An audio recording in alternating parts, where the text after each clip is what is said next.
नमस्कार प्रिय विद्यार्थियों, वीके नॉलेज इलेक्ट्रिकल में आप सभी का स्वागत है। आपके आईटीआई के सीबीटी एग्जाम होने हैं और हम आपको डे बाय डे क्लासेस दे रहे हैं। आईटीआई फर्स्ट ईयर वाले बच्चों के लिए ये हमारी क्लास नंबर 5 है।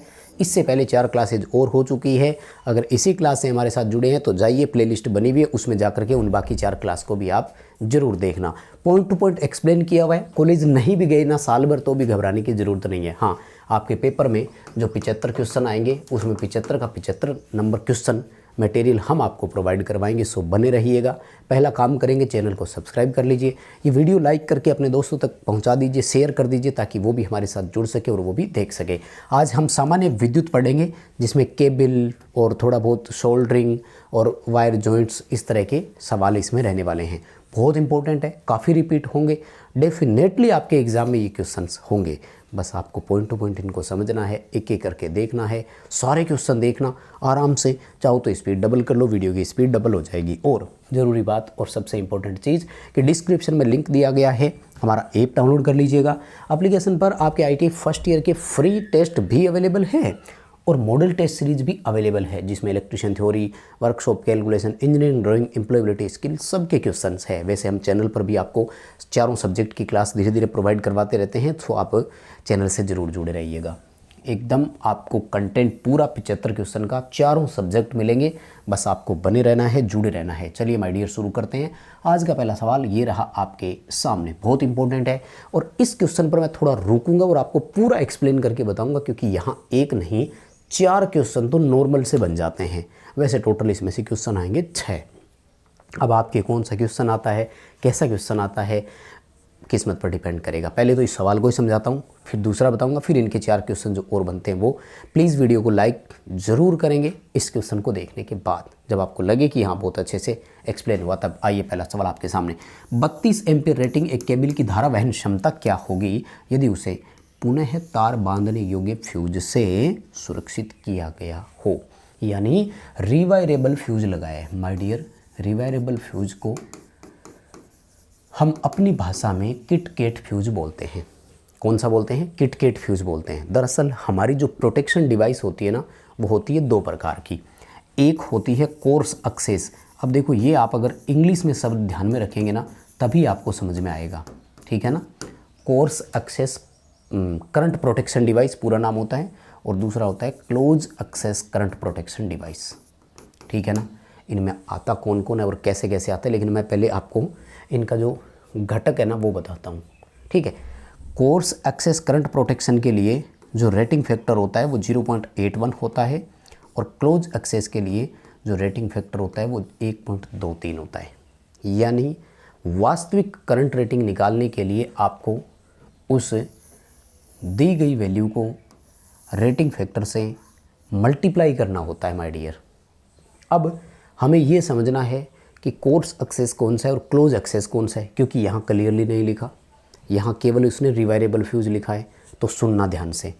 क्लोज एक्सेस करंट प्रोटेक्शन में एक तो सर्किट ब्रेकर आते हैं जितने भी हो। अब सर्किट ब्रेकरों में हमारे घरेलू वायरिंग में एमसीबी आती है, बड़े लेवल पर देखें तो एसीबी आता है, ओसीबी आता है, एमसीसी भी होता है। जितने भी आ जाए सर्किट ब्रेकर के अलावा कार्ट्रिज फ्यूज आ जाए तो वो करना है। कार्ट्रिज फ्यूज के अलावा एचआरसी फ्यूज आ जाए तो वो भी इसी में ही शामिल है। लेकिन अगर रिवायरेबल फ्यूज आ जाए, एकमात्र रिवायरेबल फ्यूज या किट-केट फ्यूज लिखा हुआ आ जाए, तो वो coarse excess current protection device के अंतर्गत आता है। समझ में आया क्या? अब मैं बनाता हूँ यहाँ से क्वेश्चन, फिर इस क्वेश्चन का आंसर बताऊंगा। जरूरी तो ये है, पेपर में एज इट इज क्वेश्चन आएगा। 32 एम्पीयर लिखा हुआ आ गया और रिवायरेबल फ्यूज लिखा हुआ आ गया, तो आपको क्या करना है, 32 × 0.81 26 एम्पीयर उत्तर आएगा। पहले तो बताओ सवाल समझ में आया क्या? इस क्वेश्चन का आंसर कर दोगे क्या अगर पेपर में एज इट इज आ जाता है तो? एज इट इज आएगा, घबराने की ज़रूरत नहीं है, ऐसा ही आएगा, इतना ही लिखा हुआ होगा। लेकिन 1% ये मान लेते हैं कि एग्जामिनर क्वेश्चन को बदल दिया और उसने क्या किया, रिवायरेबल फ्यूज की जगह कार्ट्रिज फ्यूज लिख दिया, या एचआरसी फ्यूज लिख दिया, या सर्किट ब्रेकर लिख दिया। तब आपको क्या करना है, इस 32 को 1.23 से मल्टीप्लाई करना है, तब आपका उत्तर 39 एम्पीयर आएगा। कितना आएगा कर लेना, लगभग इससे मल्टीप्लाई, आपको समझ आ जाएगा। सेकंड सवाल आता है आपसे ये पूछा जा सकता है कि कोर्स एक्सेस करंट प्रोटेक्शन का रेटिंग फैक्टर कितना है, तो 0.81। क्लोज एक्सेस का रेटिंग फैक्टर कितना है, तो 1.23। दो क्वेश्चन यहाँ से बन गए, दो इसके बन गए। यानी कोई करंट दे करके, प्रोटेक्टिव डिवाइस दे करके उसकी रेटिंग पूछी 1, अब प्रोटेक्टिव डिवाइस दूसरी दे दी तो 2 हो गए। यानी एक बार 0.81 से करो, एक बार 1.2 से करो, 2 हो गए। दूसरा डायरेक्ट क्वेश्चन आ जाए, कोर्स एक्सेस का रेटिंग कितना है, क्लोज एक्सेस का रेटिंग कितना है, 4 क्वेश्चन हो गए। पांचवा क्वेश्चन, इनमें से कौन सी डिवाइस कोर्स एक्सेस प्रोटेक्शन में आती है, rewirable, HRC, cartridge, circuit breaker, ऐसे 4 ऑप्शन दे दिए। छठा क्वेश्चन, कौन सी close excess current protection device में आती है, ऐसे ऑप्शन दे दिया। कुल मिलाकर के टॉपिक बड़ा शानदार है और यहाँ से बहुत बहुत बहुत क्वेश्चन बनते हैं माय डियर। बताओ बात समझ में आई क्या? अगर क्वेश्चन एक्सप्लेन करने का पसंद आया है कि हमें इतना डीपली पहली बार सीखने को मिला है, तो प्लीज़ माय डियर, मेरे प्यारे बच्चे, मेरे प्यारे विद्यार्थी, लाइक कर दो इस वीडियो को। आपके लाइक की हमें बहुत ज़रूरत होती है, इतनी मेहनत लगती है वीडियो बनाने में, तो थोड़ा सा अप्रिशिएट ज़रूर किया करो। और फिर हम तो कारण सहित एक्सप्लेन कर रहे हैं, छोड़ नहीं रहे हैं कुछ भी। कॉलेज में नहीं गए तो भी थ्योरी आराम से समझ में आ जाएगी। एम्प्लॉयबिलिटी स्किल की क्लास भी देंगे, तो चैनल को सब्सक्राइब आप भी करो, दोस्तों से भी करवाओ। क्लास शेयर करना जिम्मेदारी आपकी है। मुझे व्हाट्सएप पर भेजना कि देखो सर मैंने आज इस ग्रुप में शेयर कर दिए इतनी क्लासें, पता लगे। आ जाओ सवाल पर। जब भारत में हम तार का आकार नापते हैं तो उसकी रेंज क्या है, तो ध्यान से सुनना। भारत में जब तार का साइज़ नापते हैं तो उसको हम लोग स्टैंडर्ड वायर गेज बोलते हैं, SWG होता है, और उसकी रेंज होती है 0 से लेकर 36 तक की, ठीक है। और ध्यान से सुनना, इम्पोर्टेंट चीज़ क्या है कि यहाँ पर हमारा जो 0 गेज है ना, ये वायर सबसे मोटा वायर होता है और 36 नंबर जो है वो सबसे पतला वायर है। मान लीजिए इस बार पेपर में एक छोटा क्वेश्चन आपको वो डाल ही दे, क्या पता, एग्जामिनर क्या क्या भरोसा, नया क्वेश्चन बन सकता है ना। वो ये कह दे कि इनमें से कौन सी तार सबसे पतली है, उत्तर दे दिया 26, 27, 29, 32। तो जिसका गेज ज़्यादा होता है, अधिक गेज होता है, वो तार उतनी ही पतली होती है और कम गेज वाली तार मोटी होती है, ये ध्यान रखना। अब मोटे पतले पर आ जाओ फिर। तो हमें पता है कि मोटे तार का प्रतिरोध कम होता है ना। तो यहाँ सबसे कम प्रतिरोध होगा और इस तार का सबसे अधिक प्रतिरोध होगा फिर, क्योंकि पतली तार है ना, पतले तार का प्रतिरोध अधिक है। तो ऐसा भी क्वेश्चन दे सकता है वो, इनमें से किस तार का प्रतिरोध सबसे ज़्यादा है बताइए, है ना। तो सबसे ज़्यादा प्रतिरोध किसका होगा, सबसे ज़्यादा प्रतिरोध पतली तार का ही होगा। यानी प्रतिरोध ज़्यादा उसी का ही होगा जिसके नंबर ज़्यादा है। जैसे यहाँ 32 ज़्यादा है ना, तो 32 वाले का ही रेजिस्टेंस ज़्यादा है, लेकिन वो आकार में पतला है, ये ध्यान रख लेना है। ठीक है सर, आगे बढ़ें। अच्छे से क्लियर हो रहा है ना फंडा? भागूंगा नहीं, जल्दी नहीं कराऊंगा। हम वो नहीं है कि 10 मिनट में 25 क्वेश्चन करवा दें, नहीं, कंसेप्ट के साथ समझना है क्वेश्चन को। ज़िंदगी भर नहीं भूलोगे, पेपर में आएगा तो अच्छे से करके आओगे, बस सपोर्ट आपको करनी है। आइए अगले सवाल पर। इस जॉइंट का नाम क्या है? अलग अलग प्रकार के जॉइंट है, जॉइंट पर सारी क्लास मैंने आपको दी हुई है, शायद आपने सारे पढ़े होंगे। यहाँ देखो, सामान्य जॉइंट है, जॉइंट लगा करके लास्ट में क्या किया है हमने, यहाँ से गांठ लगा दी ताकि ये जॉइंट खिसके ना, इसलिए इसको गांठ युक्त जॉइंट बोलते हैं। शुद्ध हिंदी क्या है? गांठ युक्त जोड़। और गांठ को इंग्लिश में नोट बोलते हैं, KNOT, नोट। पूरा हो जाता है फिर नोटेड जॉइंट। तो इस जॉइंट का क्या नाम है? नोटेड जॉइंट है। बी ऑप्शन के साथ जाएंगे। और आपको 2 जानकारी और दे देता हूँ, ऐप डाउनलोड ज़रूर कर लेना। ऐप में आपके लिए मॉडल टेस्ट सीरीज़ अवेलेबल है, कुछ भी नहीं करना, सिर्फ इस टेस्ट सीरीज़ को ज्वाइन करो। इसमें इलेक्ट्रीशियन थ्योरी, आपका trade theory, employability skill, workshop calculation and science, engineering drawing और प्रीवियस पेपर सारे अवेलेबल है और आपका एग्ज़ाम इन्हीं में से आ जाएगा। ऐप डाउनलोड करके इस मॉडल टेस्ट सीरीज़ को आप ज़रूर ज्वाइन कीजिएगा ताकि अच्छे से आप तैयारी कर पाओ और प्रैक्टिस कर पाओ। एक्स्ट्रा कुछ भी करने की ज़रूरत नहीं है। आइए चौथे सवाल पर। गैल्वेनीकृत लोहा, इंग्लिश में बोलते हैं गैल्वेनाइज्ड आयरन, शॉर्ट में बोलते हैं GI। गैल्वेनाइज्ड आयरन को GI बोलते हैं। और GI होता है जस्ते की परत चढ़ाना। क्या होता है? जस्ते की परत चढ़ाना। जब हम लोहे पर जस्ते की परत चढ़ाते हैं तो इसे GI बोलते हैं। और इसके लिए जिसका इस्तेमाल करते हैं वो है B, हाइड्रोक्लोरिक एसिड। क्या नाम है इसका? हाइड्रोक्लोरिक एसिड है या हाइड्रोक्लोरिक अम्ल बोल दीजिएगा इसे। तो ये है आपका यहाँ पर डी ऑप्शन। अच्छा, एक बात और सुनना ध्यान से, आपके पेपर में क्वेश्चन सेम होगा, ऑप्शन सेम टू सेम आपको मिल जाएंगे देखने को, लेकिन ABCD मत रट लेना। मैंने देखा है बहुत सारे बच्चे ये गलतियाँ भी कर देते हैं, वो ABCD रटते हैं, यानी कि जी आप यहाँ डी में है तो डी आ जाएगा। नहीं, ये हो सकता है हाइड्रोक्लोरिक एसिड आपके पेपर में A ऑप्शन में हो, B ऑप्शन में हो, C ऑप्शन में हो, तो ऑप्शंस जो है वो बदलते रहते हैं। अच्छा देखो भाई, ये वाला एक तो डायग्राम वाले जितने भी क्वेश्चन है ना, आपको छोड़ने नहीं है। एक एक क्वेश्चन को पढ़ना, डायग्राम तो बहुत आते हैं और सीधे सवाल आते हैं डायग्राम का, तो है ना, थोड़ा कम करा दूं ताकि सही दिख जाए। लो, अंडरग्राउंड केबल में X से चिन्हित किए गए इस भाग का नाम क्या है? ये केबल आपको दिखाई दे रही है और X से चिन्हित यहाँ किया है इसने। देखो वैसे तो इसका थोड़ा कन्फ्यूजन वाला ऑप्शन है, मैं बता देता हूँ। इन्होंने इसका ऑप्शन दिया है बेडिंग। दरअसल अपने क्या होता है मैं आपको बताऊँ, DGT वही मानती है जो निमी ने सही आंसर मान लिया हो, भले चाहे वो गलत हो नहीं। हम केबल के भागों की अगर बात करें तो शायद आपको याद होगा, अंदर से बाहर की ओर चलते समय शॉर्ट में हम लोग लिखते हैं सिम्बास। Core, insulation, metallic sheath, bedding, armouring और सर्विंग, ये होते हैं केबल के पार्ट। तो ये हो गया कोर। अब कोर आपस में टच तो नहीं होती है, तो इनके ऊपर इंसुलेशन ये रहा, पेपर का इंसुलेशन होता है। तो उसके ठीक पहली परत जो है वो लेड सीट ही होगी ना, तो लेड सीट तो यहाँ तक ही रह गया, ये उभरा हुआ भाग कहाँ गया फिर? इसने इस इतने पूरे को, वाइट वाले को क्या मान लिया? लेड सीट मान लिया। तो लेड सीट के बाद में आपका, मेटालिक सीट के बाद में आपका क्या आ रहा है? बेडिंग। इसलिए ये वाला ऑप्शन क्या है आपका? बेडिंग। ठीक है, मैं आपको एक एक चीज़ बताता हूँ क्योंकि ज़रूरी बहुत है। कोर किसकी बनी होगी? या तो एल्यूमिनियम की या कॉपर की। ये पेपर में डायरेक्ट क्वेश्चन आ चुका है। उसके बाद में आता है कि इंसुलेशन किसका होगा? तो इंसुलेशन पेपर का होता है, कागज़ का, लेकिन साधारण कागज़ नहीं होता है, अंतर्भरित पेपर बोलते हैं इसे, इंग्लिश में बोलते हैं इम्प्रेग्नेट पेपर। उसके बाद में यहाँ होगा मेटालिक शीथ, हिंदी में बोलते हैं धात्विक कवच या धात्विक आवरण। ये शीशे का बना होता है।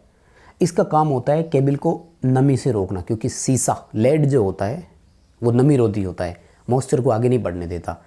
तो ये कोर को नमी से बचाता है, नमी से इंसुलेशन प्रतिरोध नहीं घटेगा, मतलब नमी से घट जाता है तो ये नमी नहीं जाने देगा, तो इंसुलेशन बना रहेगा और केबल में शॉर्ट नहीं होगा। लेकिन प्रॉब्लम क्या है कि हम केबल को यांत्रिक चोट से बचाव के लिए आर्मरिंग लगाते हैं।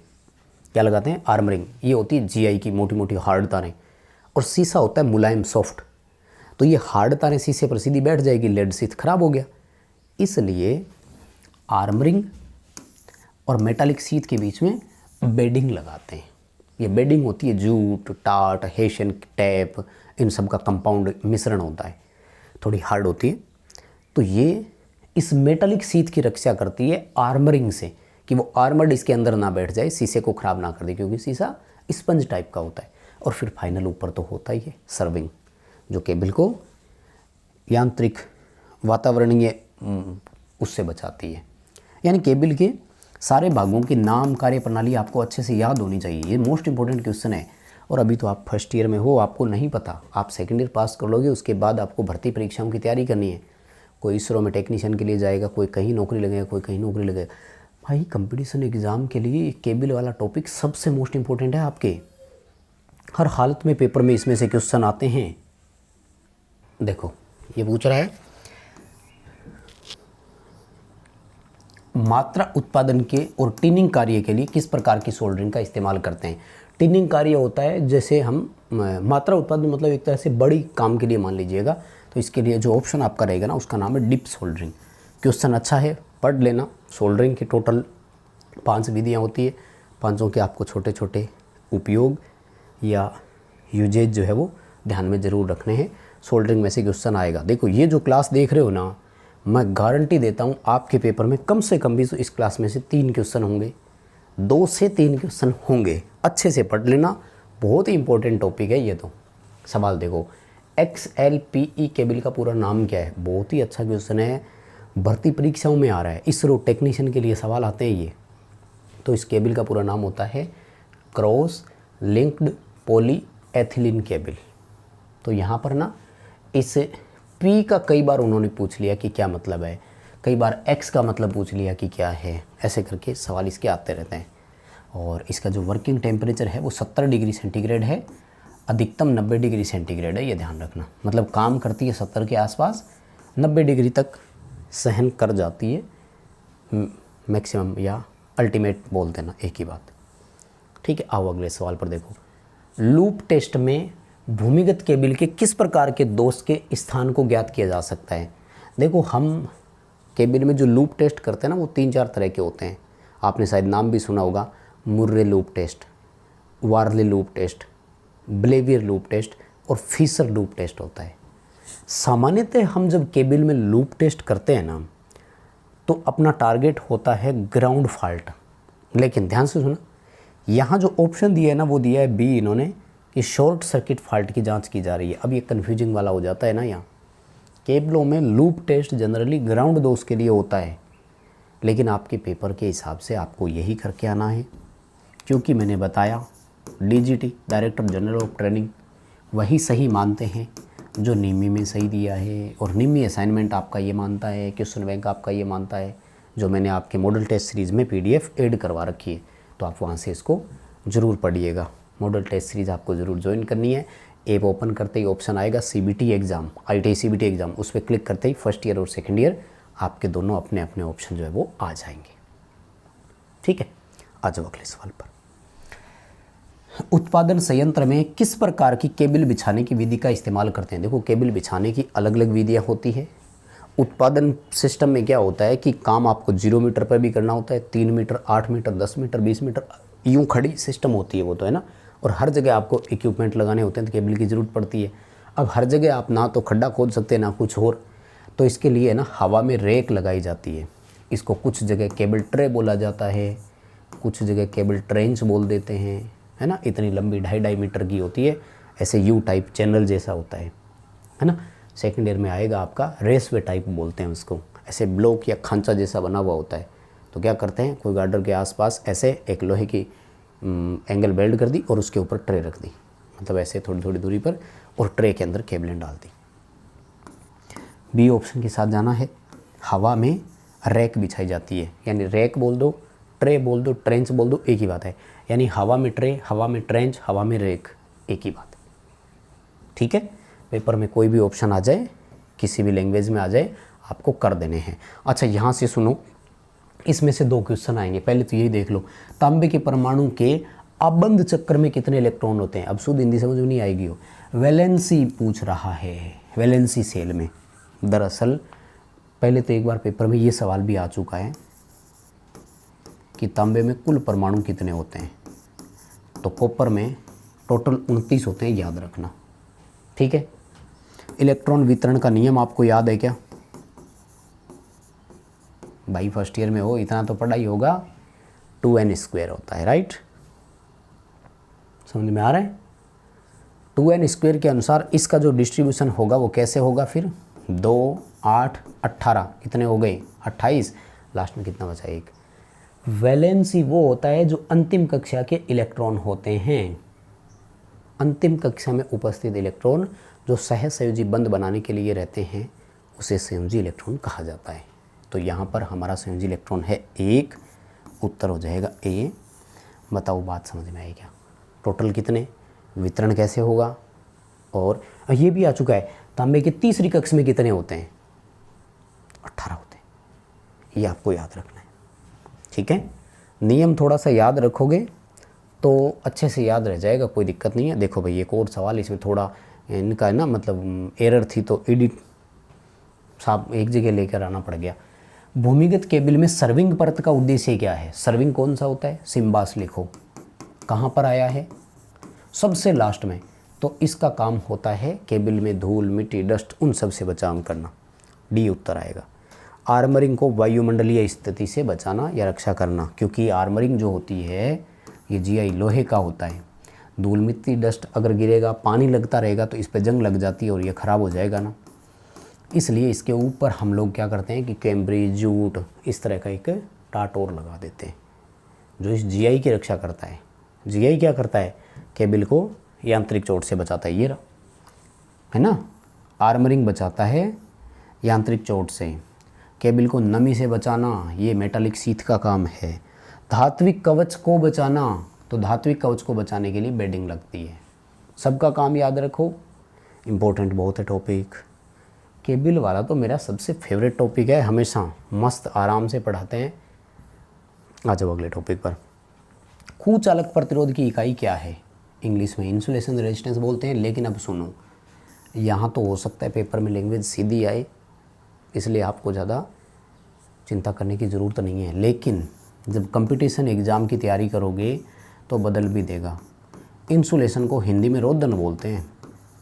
हो सकता है आपके पेपर में ये वाला सवाल हो कि रोधन प्रतिरोध की इकाई क्या है बताइए, तो रोधन प्रतिरोध होता है मेगा ओम में। अब ऐसे है, हो सकता है कि अब की बार वो प्रतीकात्मक रूप से दे दे, तो मेगा ओम को ऐसे लिखा जाता है, ध्यान रखना। उत्तम प्रतिरोध कैसा माना जाता है? तो 1 मेगा ओम से अधिक मान होना चाहिए,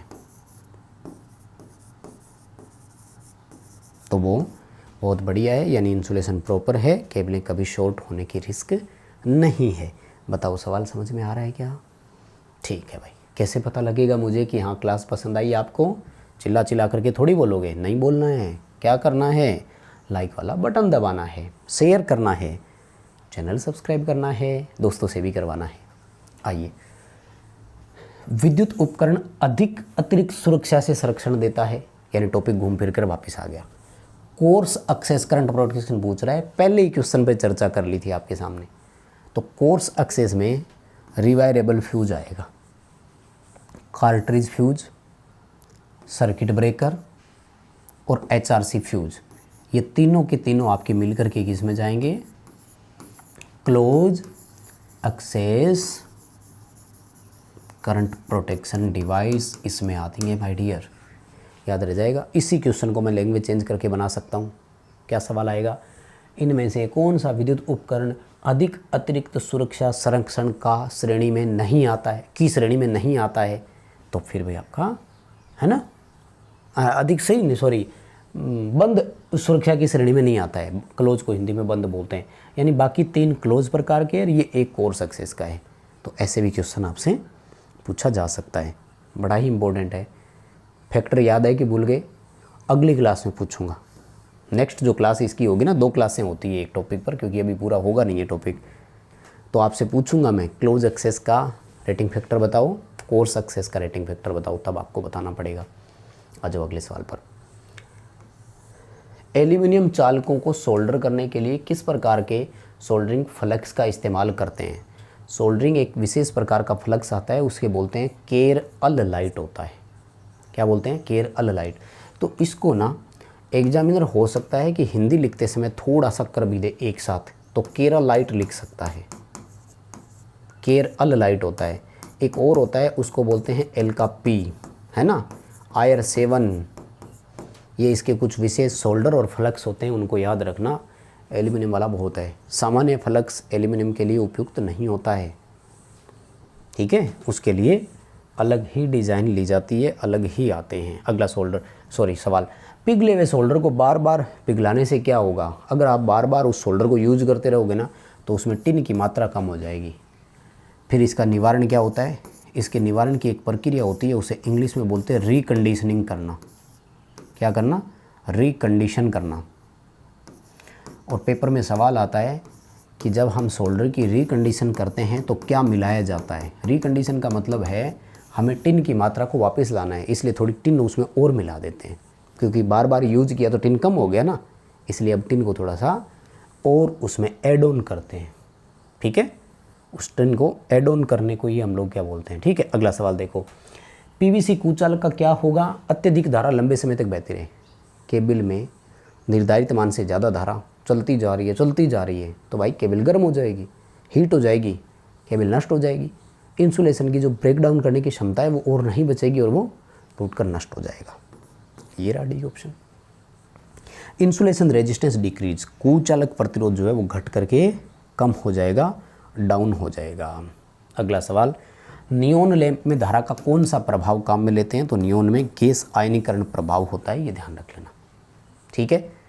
तो बस माय डियर, इतना ही है आज की इस क्लास में क्वेश्चन। उम्मीद करता हूँ कि क्लास आपको पसंद आई होगी। प्लीज़ वीडियो को लाइक, चैनल को सब्सक्राइब और वीडियो को शेयर ज़रूर करना, बहुत उम्मीद है आपसे।